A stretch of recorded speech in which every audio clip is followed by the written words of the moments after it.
కొంతమంది నాయకులు చదువులతో గుర్తుండిపోతారు. మరికొందరు ప్రజల హృదయాల్లోని చెరకని ముద్ర వేసి చిరస్థాయిగా నిలిచిపోతారు. విద్య, సంస్కృతి, సేవ అనే 3 మార్గాల్లో సమాజానికి దిక్సూచిగా నిలిచిన వారు ఆయనే మండలి వెంకట కృష్ణారావు గారు. ఒక సాధారణ కుటుంబంలో పుట్టి అసాధారణ ఆలోచనలతో తెలుగు ప్రజల గర్వ కారణంగా ఎదిగిన వ్యక్తిత్వం. సేవనే జీవిత ధ్యేయంగా మార్చుకున్న ఓ మహనీయుని ప్రయాణం. 1926 ఆగస్టు 15న ఆంధ్రప్రదేశ్లోని కృష్ణా జిల్లాలో జన్మించిన మండలి వెంకట కృష్ణారావు గారు చిన్నప్పటి నుంచే క్రమశిక్షణ, సేవాభావం, సమాజంపై బాధ్యత అనే విలువల మధ్య పెరిగారు. ప్రజల సమస్యలు తనవిగా భావించే మనస్తత్వం అప్పుడే ఆయనలో మొలకెత్తింది. కాలం మారుతున్నా ఆయన ఆలోచనలు మాత్రం ఒకే దిశగా సాగాయి. సమాజానికి ఉపయోగపడే జీవితం గడపాలి. అలా ఒక యువకుడి కలలు క్రమంగా ప్రజాసేవ దిశగా అడుగులు వేయడం ప్రారంభించాయి. రాజకీయాల్లోకి అడుగుపెట్టిన మండలి వెంకట కృష్ణారావు పదవి కోసం కాదు, ప్రజాసేవ కోసం ముందుకు సాగారు. మంత్రి హోదాలో పనిచేసిన ఆయన దృష్టి ఎప్పుడూ ప్రజల అభ్యున్నతిపైనే ఉండేది. ఆయనకు పదవి ఒక అవకాశం మాత్రమే. ప్రజలకు ఉపయోగపడటమే ఆయన అసలు లక్ష్యం. విద్యారంగంలో మార్పులు రావాలి, విద్య ద్వారా సమాజాన్ని ముందుకు తీసుకెళ్లాలి, తెలుగు సంస్కృతి ప్రపంచవ్యాప్తంగా విస్తరించాలి, ప్రతి తెలుగు వ్యక్తి తన భాషపై గర్వపడాలి, ప్రత్యేకంగా విదేశాల్లో ఉన్న తెలుగు వారిని ఒకే వేదికపైకి తీసుకురావాలనే ఆలోచనతో తెలుగు భాషకు ప్రపంచ స్థాయిలో గుర్తింపు తీసుకురావడంలో ఆయన కీలక పాత్ర పోషించారు. అదే ఆయన హృదయ స్పందన. విద్య ఉన్నప్పుడే సమాజం ఎదుగుతుందని, భాష ఉన్నప్పుడే గుర్తింపు ఉంటుందని, సేవ ఉన్నప్పుడే జీవితం సార్థకం అవుతుందని ఆయన జీవితం చెబుతుంది. మండలి వెంకట కృష్ణారావు గారి జీవితం మనకు ఎన్నో పాఠాలు నేర్పుతుంది. ఆయన చూపించిన మార్గం ఈ తరం మాత్రమే కాదు, రాబోయే తరాలకు కూడా స్ఫూర్తి. తెలుగు తల్లి గర్వించే తనయుడు, సేవకు చిరునామా, తెలుగు సంస్కృతికి అంకితమైన మహనీయుడు. మండలి వెంకట కృష్ణారావు ఒక పేరు కాదు, ఒక ప్రేరణ. ఇలాంటి గొప్ప వ్యక్తి శత జయంతి వేడుకలను ఈరోజు మనమంతా గర్వంగా జరుపుకుంటున్నాం. మరి ఈ శత జయంతి కార్యక్రమంలో ఎలా కొనసాగుతుంది? ఈ ప్రత్యేక వేడుక విశేషాలు ఏంటి? వీటన్నిటిని ఇప్పుడు చూద్దాం. సుమన్ టీవీ వీక్షకులందరికీ నమస్కారం. తెలుగు భాష కోసం, తెలుగు సంస్కృతి కోసం తన జీవితాన్ని అంకితం చేసిన మహానుభావులైన శ్రీ మండలి వెంకట కృష్ణారావు గారి శత జయంతి ఉత్సవ కార్యక్రమం ఈరోజు బెంగళూరు శ్రీ కృష్ణదేవరాయ కళామందిరంలో జరుగుతుంది. రండి, అలా అయితే ఇక్కడికి వచ్చిన అతిరత మహానుభావులు ఏం మాట్లాడతారు, ఈ కార్యక్రమం గురించి ఏమనబోతున్నారో మనం విందాం.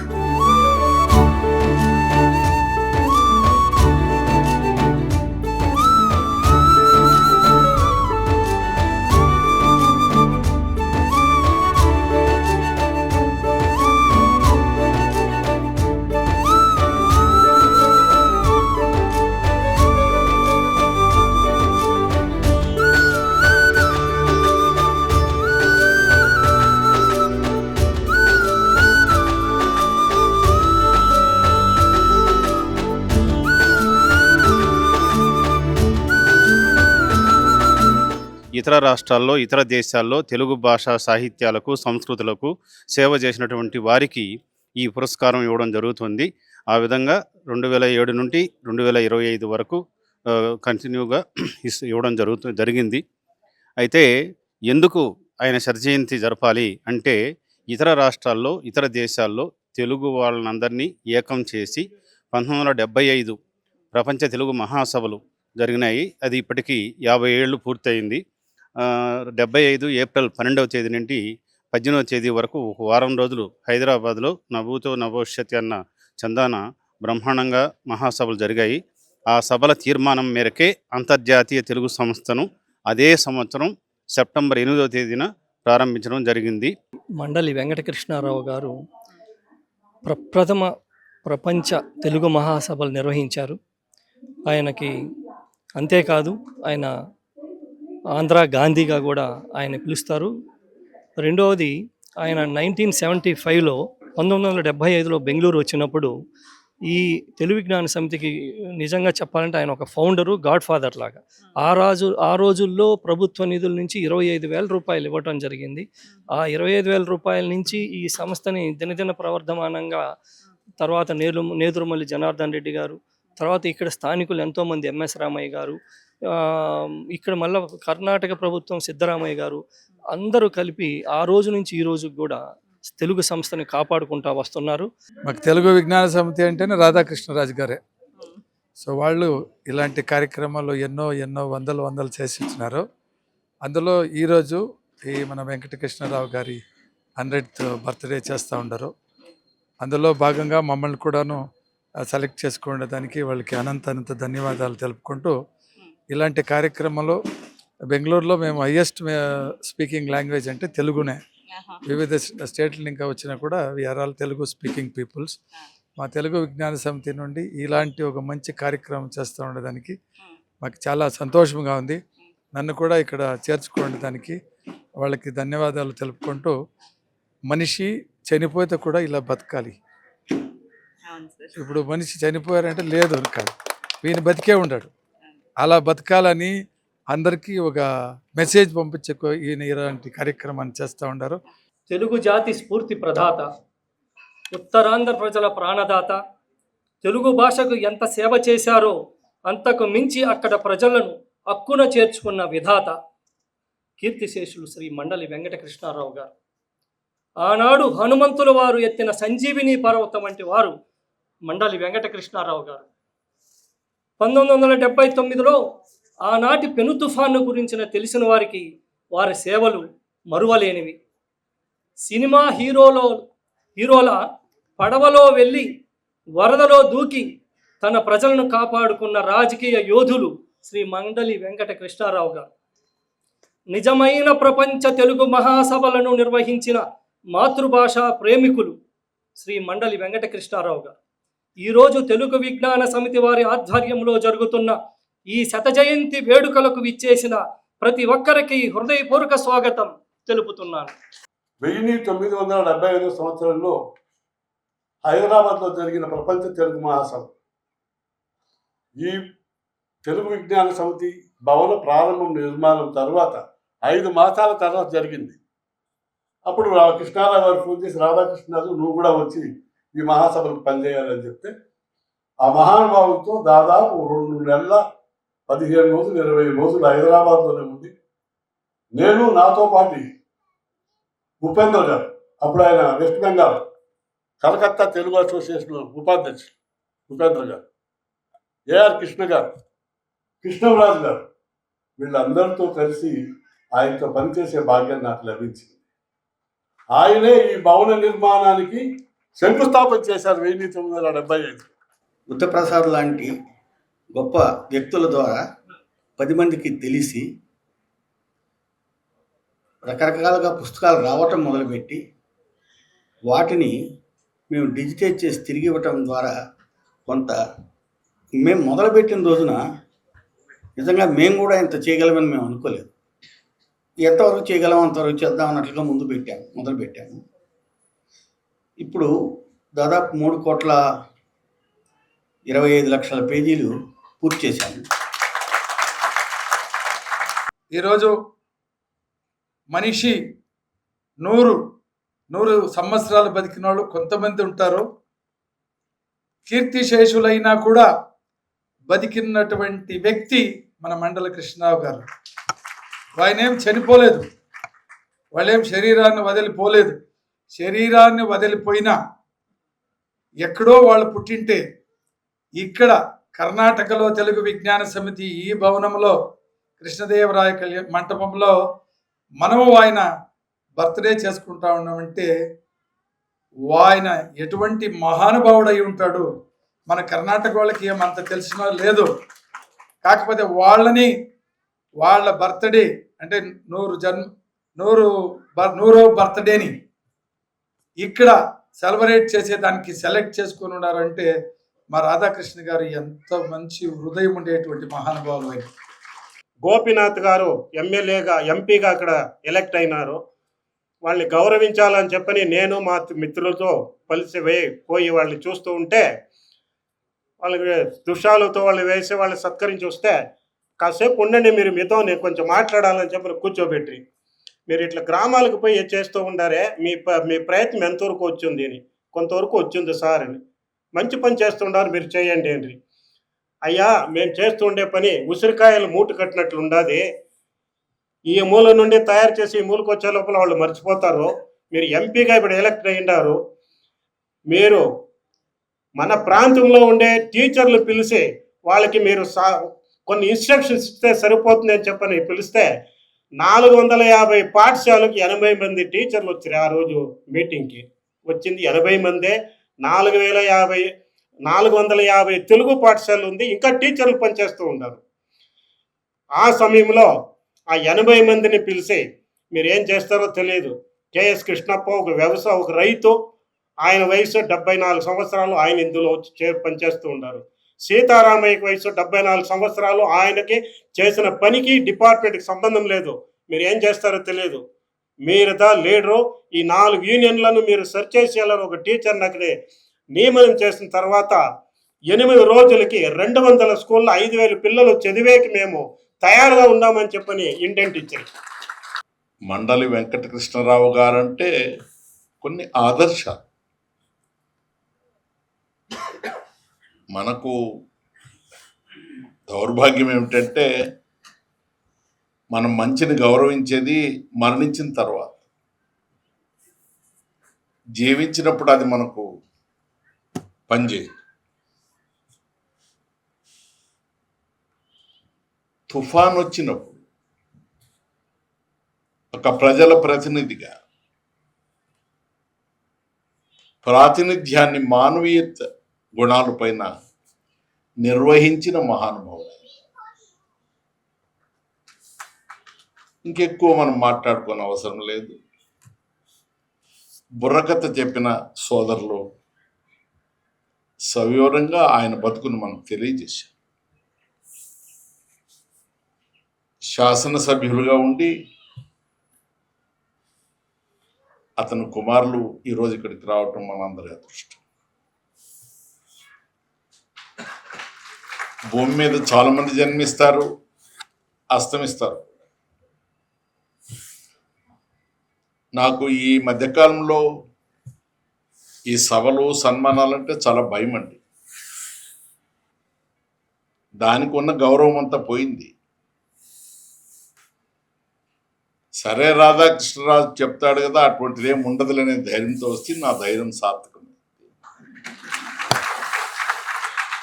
నేను మండల వెంకటకృష్ణారావు గారికి నేను కుమారుడినే కానివ్వండి, మండల వెంకటకృష్ణారావు గారికి నిజమైన సోదరుడు ఎవరైనా ఉన్నారంటే రాధాకృష్ణరాజు.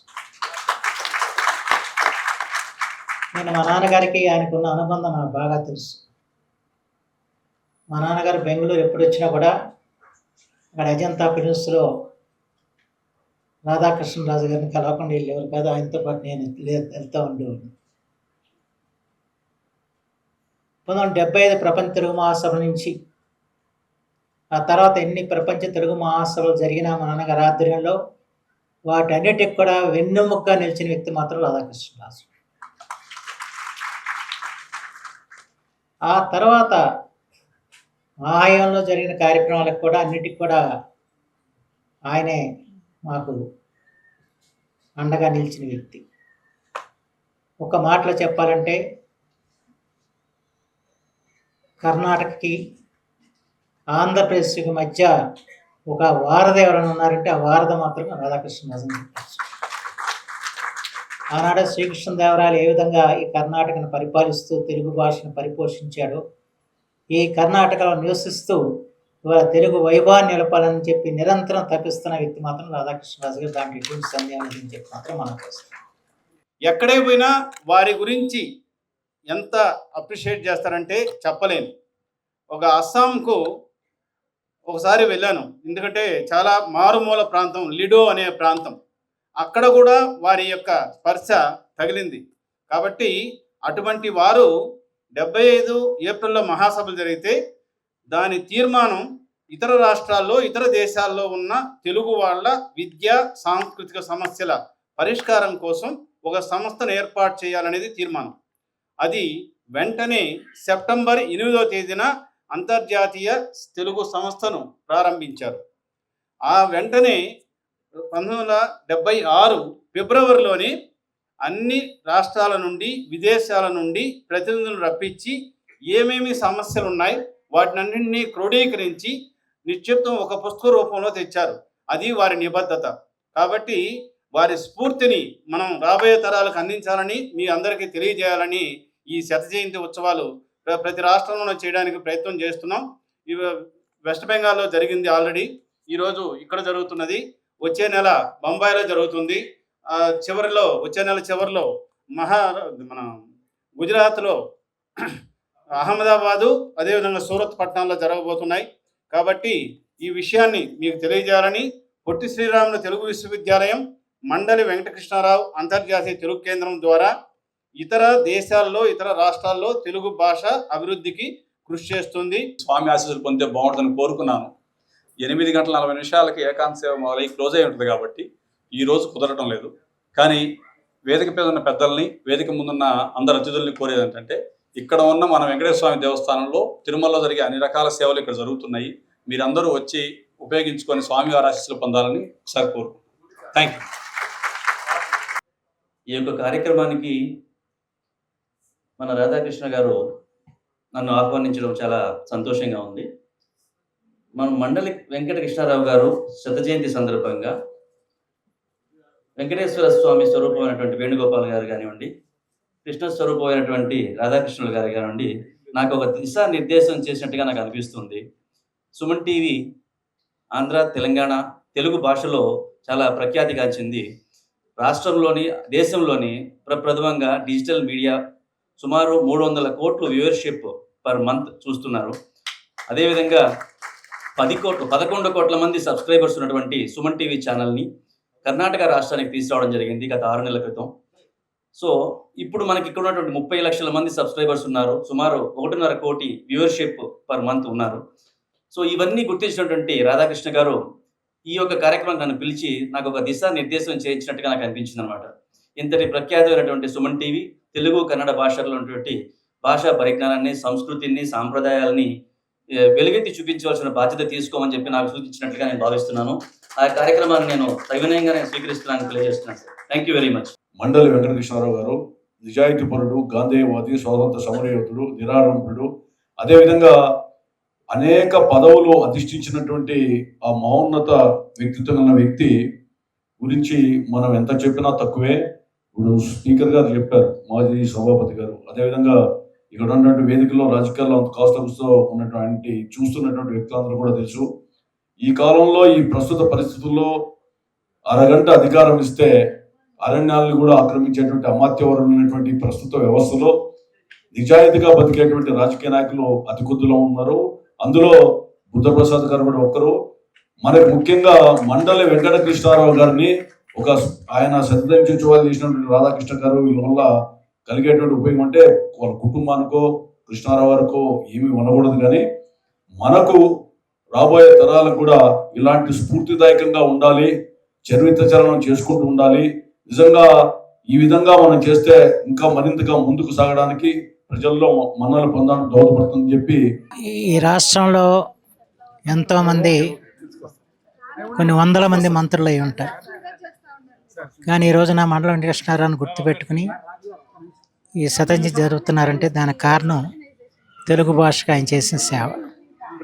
మీరు చరిత్ర చూసుకుంటే తెలుగు భాష, తెలుగు సాహిత్యం, తెలుగు సంస్కృతికి ఎవరైతే సేవ చేస్తారో వారిని చరిత్ర ఎప్పటికో గుర్తుపెట్టుకుంటుంది. దాని ఉదాహరణ శ్రీకృష్ణదేవరాయలు కావచ్చు, ఒక రాజరాజేంద్రుడు కావచ్చు, అలాగే మండలం కృష్ణారావు కూడా. ఆయన ప్రప్రథమ ప్రపంచ తెలుగు మహాసభ 1975లో జరగటమే కాకుండా ప్రపంచంలో ఉన్న తెలుగు వారందరినీ ఒక వేదిక మీద తీసుకొచ్చే ఘనత సాధించడమే కాకుండా ఇతర రాష్ట్రాల్లో, ఇతర దేశాల్లో ఉన్న తెలుగు వారందరికీ ఆంధ్రప్రదేశ్ ప్రభుత్వం నుంచి తోడ్పాటుని అందించి వాళ్ళు అక్కడ విద్యా సాంస్కృతిక సమస్యలను పరిష్కారం చేయాలని చెప్పి ప్రయత్నం చేశారు. దానిలో భాగంగా 50 సంవత్సరాల క్రితం ఈ తెలుగు విజ్ఞాన సమితి పాఠశాలకి వారు ఆంధ్రప్రదేశ్ ప్రభుత్వం నుంచి సహకారం అందించి వారే ఇక్కడ శంకుస్థాపన కూడా చేయడం జరిగింది. ఆ సందర్భంలో నేను కూడా ఇక్కడికి రావటం జరిగింది. అంచేత ఈ ఈ దీని పునాది వేసినప్పుడు చూసే అదృష్టం కూడా నాకు కలిగింది. ఈ రోజున రాధాకృష్ణరాజు గారి యొక్క ఆధ్వర్యంలో ఇది ఒక మహోన్నతమైన సంస్థగా రూపొందింది. శ్రీకృష్ణదేవరాయ పేరిట ఒక కళామందిరం ఏర్పాటు చేసుకోవటం, ఇవాళ అన్నిటికంటే ఈ శతజయంతి సందర్భంలో గొప్ప విశేషం ఏంటంటే ఈ బెంగళూరు నగరం ఉన్న తెలుగు సంఘాలన్నింటిని కూడా ఏకం చేసి ఒక ఐక్య వేదిక ఏర్పరచడం అన్నది ఇది చాలా గొప్ప విశేషం. కృష్ణారావు గారు తెలుగు భాషకు ఒక దిక్సూచి లాంటి వారమ్మ. 1960 ఆ దశకాల్లో ఇలాంటి మీడియా ప్రాచుర్య మాధ్యమాలు, ప్రింట్ మీడియా కానీ, ఇంత మీడియా కానీ ప్రాచుర్యం లేదు. అలాంటి సందర్భంలో ఆ మహానుభావుడు తెలుగు భాష కోసం ప్రతి ఊరికి వెళ్ళి తెలుగు భాషను ఎలా అభివృద్ధి చేయాలి, అప్పుడే పాఠశాలల్లో తెలుగు లేకపోతే ఆయన చాలా బాధపడేవారు. మనం తెలుగు రాష్ట్రంలో ఉండి మన పాఠశాలల్లో తెలుగు మాధ్యమం లేకుండా ఆంగ్ల మాధ్యమం పెట్టి మీరు అందరినీ ఆంగ్ల వ్యామోహంలో తోసేస్తున్నారని ఆయన చాలా బాధపడ్డారమ్మ. అలాంటప్పుడు తెలుగు అభివృద్ధి కోసం ఆయన చేసిన పథకాలు ఆ రోజుల్లోనే మనం అందరూ కూడా అనుసరించాల్సిన అవసరం ఉంది. అట్లే కాకుండా ప్రాంతీయంగా అక్కడక్కడ తెలుగువారు ఎక్కడ ఉంటే కూడా అక్కడ కవి సమ్మేళనం, సదస్సులు చేసి వాళ్ళందరికీ కూడా తెలుగు మీద ఒక మంచి అవగాహన కల్పించే ఏర్పాటు చేసిన మహానుభావుడు మండలి వెంకటకృష్ణారావు. మా సినిమాలో ఏదో డైలాగులు ఇస్తే యాక్ట్ చేసేసి వెళ్ళిపోతామే తప్ప ఇంత గొప్ప భాషను తెలిసే అవకాశం మాకు లేదు. ఆ అవకాశం కల్పించింది మా లక్ష్మణ్ గారు. ఎట్లా అంటే ఆయన నాకు పరిచయం అయిన తర్వాత ఎప్పుడు చూసినా సాహిత్యము, కవితలని తెలుగు తెలుగు తెలుగు అని చెప్తుంటే నాకు అర్థమయ్యేది కాదు. ఏంటండి అన్నా. అప్పుడు ఆయన అన్నారు పట్టుదలగా, ఇది ఎందుకు చెప్పడానికి వచ్చానంటే నా జనరేషన్ వాళ్ళు మిగిలింది 2-3, మేము 2-3 ఉన్నాం. నా తర్వాత ఇంకా జనరేషన్ లేదు, అయిపోయింది. ఇప్పుడు దీన్ని అదృష్టం అంటామా, ప్రాప్తం అంటామా? అదృష్టం అనేది లాటరీ లాంటిది, ప్యాకాట లాంటిది, రేసులాడే లాంటిది. అదే ప్రాప్తం అంటే జన్మజన్మత్తు నుంచి వచ్చేది. నాది ప్రాప్తం అనే అనుకోవాలి. మిగిలిన నాకు ఈ వయసులో ఈ టైంలో తెలుగు తల్లి అని నన్ను గుర్తు చేసి ఆ క్యారెక్టర్ దొరకటం నా ప్రాప్తం కాదా? ఎవ్వరికీ ఇలా దొరకలేదు. అందులో నాకు దొరికిందంటే అది భగవంతుడి దయే తప్ప మంది కాదండి.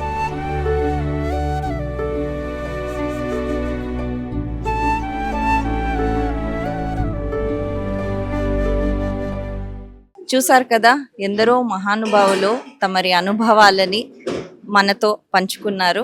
ఇదైంది ఈరోజు ఈ ఒక్క ఎపిసోడ్. మళ్ళీ ఇలాంటి కంటెంట్ కోసం ఫాలో చేయండి సుమన్ టీవీ.